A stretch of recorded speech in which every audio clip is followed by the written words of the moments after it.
नमस्ते बच्चों, हिंदी की तासिका में आपका स्वागत। तो बच्चों, आज हम हिंदी की तासिका में इत्यादि की आत्मकहानी। तो बच्चों, हम आपने सुना ही होगा कि नदी की आत्मकथा, पुस्तक की आत्मकथा, सैनिक, किसान, पेड़, इन सब की आत्मकथा आपने पढ़ी है। आप लिखते हैं, निबंध लिखते हैं। तो पहली बार हम इत्यादि की आत्मकहानी यह हम पाठ हम पढ़ते हैं। तो इसके जो लेखक हैं यशोदानंद अखौरी जी।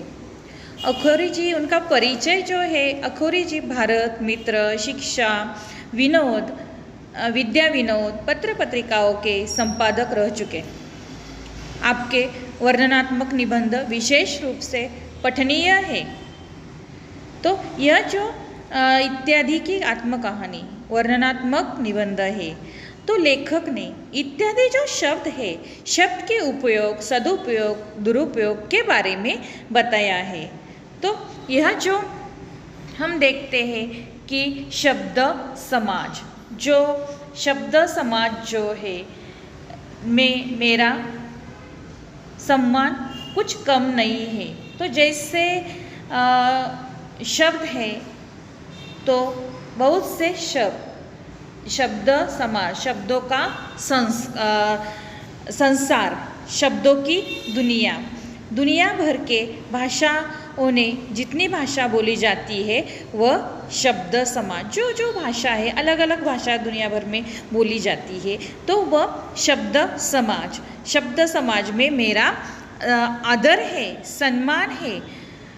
इतना आदर है कि वक्ता और लेखक मुझे ज़बरदस्ती घसीट ले जाते हैं। तो यह इत्यादि शब्द की वह आत्मकथा बता रहे। तो वह कहते कि शब्द समाज में मेरा सम्मान कुछ कम नहीं है, मुझे बहुत आदर है वहाँ। और जो शब्दों की दुनिया में, शब्दों की संसार में, तो मुझे बहुत आदर दिया जाता है, आदरपूर्वक स्थान है, सम्मान है। तो जो लेखक है, लिखते वक्त वक्ता जो है, वो वक्ता बोलते वक्त ज़बरदस्ती मुझे घसीट ले जाते हैं। घसीटना, खींच कर ले जाना, घसीटना, खींच कर ले जाना। तो दिन भर में मेरे पास न जाने कितने बुलावे आते हैं। सभा, सोसाइटी में जाते जाते मुझे नींद भर सोने की छुट्टी भी नहीं मिलती। तो दिन भर उन्हें बहुत बुलावे आते हैं। तो सभा, सोसाइटी में उन्हें जाते जाते उन्हें थोड़ा भी वक्त भी नहीं मिलता है। तो उसी प्रकार यदि मैं बिन बुलाए कहीं जहाँ भी पहुँचूँ, तो मुझे वहाँ सम्मान का ही स्थान मिलता है। तो उन्हें वह तो भी सम्मान के स्थान पाता हूँ। सच पूछे तो शब्द समाज में यदि मैं इत्यादि न रहता, तो लेखकों को और वक्ताओं की न जाने क्या दुर्दशा होती। जो शब्द समाज में यदि इत्यादि शब्द नहीं होता, शब्दों की दुनिया में जो अलग अलग शब्द है, परंतु, किंतु, इत्यादि, लेकिन, अथवा, धन्यवाद, आभार, यह जो शब्द है, तो इन सब शब्दों की दुनिया में, शब्द संसार में जो इत्यादि शब्द न रहता, तो लेखकों और वक्ताओं की न जाने क्या दुर्दशा होती। दुर्दशा होना, दुर्दशा जो है उसका अर्थ दुरावस्था। पर हाँ, इतना सम्मान पाने पर भी किसी ने आज तक मेरे जीवन की कहानी नहीं कही। संसार में जो जरा भी काम करता है, उसके लिए लेखक लोग खूब नमक मिर्च लगाकर पोते के पोते रंग डालते हैं। पर मेरे लिए एक सतर भी किसी की लेखनी से आज तक नहीं निकली। पाठक, इसमें एक भेद है। तो इतना जो सम्मान उन्हें है, इत्यादि ने बताया है कि मेरा शब्द संसार में, शब्द समाज है, आदर है, सम्मान है। तो कहीं भी वो बिन बुलाए जाए, किसी भी सभा में, सोसाइटी में, तो उन्हें मान का, सम्मान का स्थान प्राप्त हो जाता है। तो जो इत्यादि शब्द नहीं होते, तो जो लेखक जो है लिखते हैं और वक्ता जो बोलते वक्त विषय वो सामने रखते, तो उनकी क्या दुरावस्था होती, क्या दुर्दशा होती। लेकिन यह इत्यादि शब्द को इतना सम्मान मिलता है, लेकिन किसी ने भी उसकी जीवन की कहानी आज तक नहीं लिखी। तो जो लेखक लोग हैं, कोई भी विषय हो संसार में, जो कोई थोड़ा सा काम दे, जरा सा काम है, थोड़ा सा कोई काम कर ले, लेकिन लेखक उसे खूब नमक मिर्च लगाकर पोते के पोते रंग डालते हैं, यानी उसे बड़ा चढ़ाकर नमक मिर्च, तो वह कम बात हो, थोड़ी सी बात हो, लेकिन उसको असत्य जोड़कर वह पोते के पोते यानी बड़ी सी पुस्तक लिख डालते हैं, बड़ी सी पोते के पोते रंग डालते हैं, यानी बड़ी से बड़ी पुस्तक वह लिखते हैं। जरा सा किसी ने काम कर दिया, लेकिन मेरे लिए किसी लेखक की लेखनी आज तक नहीं चली। सतर यानी थोड़ी भी अक्षर किसी की लेखक की लेखनी थोड़ी सतर भी नहीं चली। पाठक इसमें एक भेद है, तो पाठक पढ़ने वालों, तो इसमें एक भेद है, भेद यानी रहस्य है। तो इत्यादि जो है, इत्यादि कहता है कि कोई लेखक जो है, लेखक ने मेरे ऊपर, मैं इतना सम्मान का, इतना लेखक वक्ता के लिए मैं इतना उपयोगी है, तो उनकी दुरावस्था में उन्हें कोई शब्द याद ना आए, तो इत्यादि कहने से वह वाक्य वह शब्द पूरे होते हैं। तो मेरे लिए किसी की लेखनी अभी तक नहीं चली है। पाठक इसमें कोई रहस्य है, और कोई थोड़ा सा काम कर डाले तो लेखक उसके ऊपर बड़ी सी बड़ी किताब लिख डालते, और मिर्च मसाला लगाकर वह बातें वहाँ लिखते हैं। आगे इत्यादि कहता है, इत्यादि कहता है यानी वह इत्यादि अपने स्वयं के बारे में बोल रहा है। तो वक्ता लेखक लिखने बैठते तब वह जो उन्हें घसीट ले जाते हैं, घसीटना उन्हें खींच कर ले जाते हैं।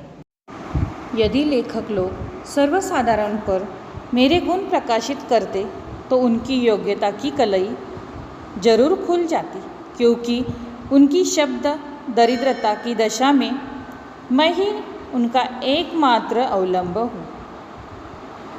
अच्छा, तो आज मैं चारों ओर से निराश होकर आप ही अपनी कहानी कहने और गुणावली गाने बैठा हूँ। पाठक, आप मुझे अपने मुँह मियाँ मिट्ठू बनाने का दोष न लगावे, मैं इसके लिए क्षमा चाहता हूँ। कलई यानी वास्तविकता का पता।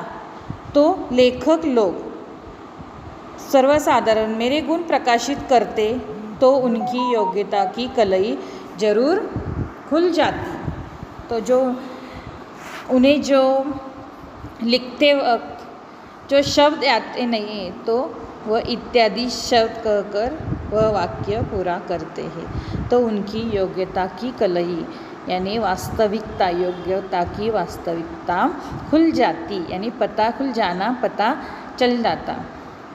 तो उनकी शब्द दरिद्रता, शब्द की कमी, दरिद्रता शब्द की कमी दशा में, तो यह जो इत्यादि शब्द है, मैं उनका एकमात्र अवलंबु है। अवलंब यानी सहारा। तो उनके जो शब्द की कमी में, उस दशा में इत्यादि शब्द लेखक का एकमात्र सहारा है। तो बच्चों, हमने पढ़ा शब्द समाज में इत्यादि का स्थान कितना महत्वपूर्ण है। इत्यादि शब्द ना होता तो लेखक, वक्ता, इनका न जाने क्या हाल होता। वह नाराज है कि लेखक की लेखनी कभी मेरे लिए नहीं चली। लेखक तो वह इत्यादि के गुण प्रकाशित करते, तो उनकी योग्यता की कलई जरूर खुल जाती। जो वास्तविकता बात है वह जरूर सामने आ जाती। तो उनके काबिलियता के बारे में पता चल जाता। तो शब्द दरिद्रता दशा स्थिति में वह उनका इत्यादि जो है उनका एकमात्र सहारा है। वह एकमात्र लेखक का सहारा है, अवलंब है। जो हम देखते हैं बच्चों कि लेखक वक्ता हम बोलते वक्त लिखते वक्त तो बहुत से नाम आते हैं। तो उन्हें विराम देने के लिए आदि इत्यादि लिखते हैं, बोलते हैं। तो लेखक इत्यादि की आत्मकहानी जो है इत्यादि बोल रहा है। जो लेखक ने हमें इत्यादि के शब्द जो उसकी कहानी यहाँ प्रस्तुत की है। तो वो आगे वो कहता है, तो आज मैं चारों ओर से निराश होकर आप ही अपनी कहानी कहने और गुनावली गाने बैठा हूँ। पाठक, आप मुझे अपने मुँह मियाँ मिट्टू बनाने का दोष न लगावे। मैं इसके लिए क्षमा चाहता हूँ। तो जो लेखक के वक्ता है इत्यादि के बारे में वो कुछ बताते नहीं, लिखते नहीं, इसीलिए निराश होकर चारों ओर से निराश होकर वह खुद इत्यादि अपनी कहानी, उसकी कथा, उसके गुण जो है वह बताता है। लेकिन पाठकों यानी पढ़ने वालों, पाठकों, श्रोते हो, तुम मुझे अपने मुँह मियाँ मिट्टू बनाने का दोष न लगाओ, इसके लिए मैं क्षमा चाहता हूँ। यानी अपने मुँह मियाँ मिट्टू यानी अपनी प्रशंसा स्वयं करना, अपने गुण बताना, उसके लिए मैं अपनी जो गुण है, गुणावली, वह मैं खुद बता दूँ। तो अपने मुँह मियाँ मिट्टू का अर्थ है अपनी प्रशंसा स्वयं करना, उसका दोष मुझे न देना, इसके लिए मैं क्षमा चाहता हूँ। कलई खुलना मुहावरा, उसका अर्थ वास्तविकता का पता चलना।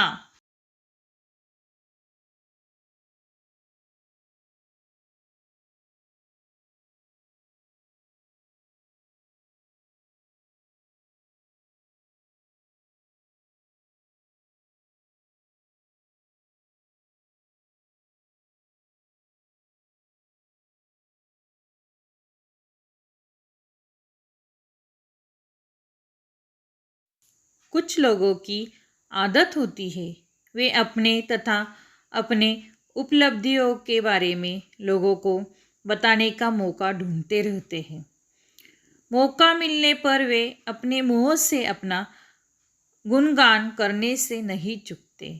सुनने वाले को भले ही उसे सुनने में रुचि न हो, पर वे अपनी पूरी बात उसे सुनाए बिना नहीं रहते। ऐसे लोगों के स्वभाव के बारे में धीरे धीरे सबको पता चल जाता है और लोग ऐसे व्यक्ति से कन्नी काटने लगते हैं। इतना ही नहीं, पीठ पीछे ऐसे व्यक्ति की खिल्ली उड़ाने से भी लोग नहीं चूकते। इसीलिए अपने मुंह से अपनी प्रशंसा करना अच्छा नहीं होता। अपनी प्रशंसा करने के बजाय हम कोई अच्छा कार्य करें तो लोग अपने आप हमारी प्रशंसा करेंगे। काम के साथ काम करने वाले की प्रशंसा होगी। इसीलिए मनुष्य को आत्म प्रशंसा करने के बजाय कुछ अच्छा कर दिखाने पर ही ध्यान देना चाहिए। अच्छा है। शब्दों के अर्थ पोते बड़ी किताब, दुर्दशा, बुरी अवस्था,